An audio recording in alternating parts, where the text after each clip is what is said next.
Nama aku Ruby.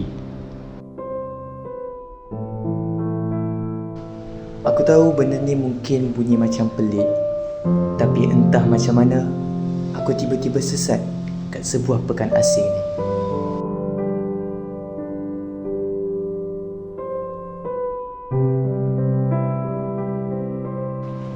Aku cuba tanya jalan keluar, tapi semua elakkan diri dari aku.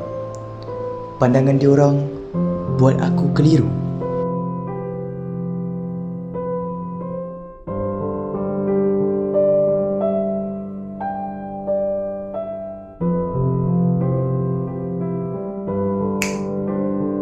Nasib aku baik, ada seekor kucing hitam datang dan mula tunjuk ke satu arah.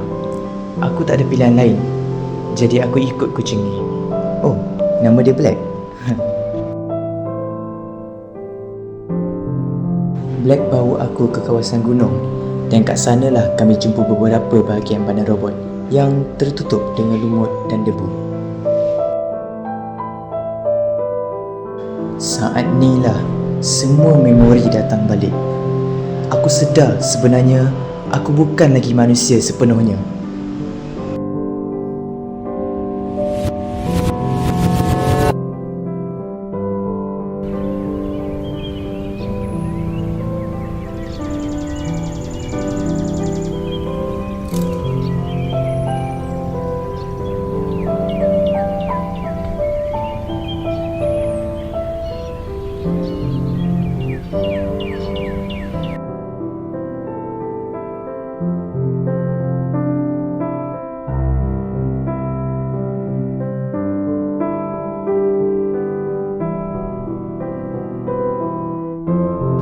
Robot yang kami jumpa, J, kawan aku, dia sanggup korbankan diri semata-mata nak hidupkan aku balik.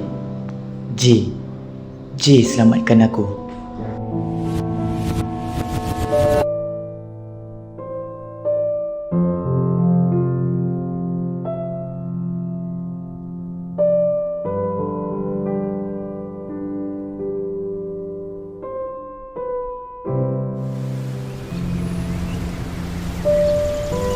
Terima kasih, J.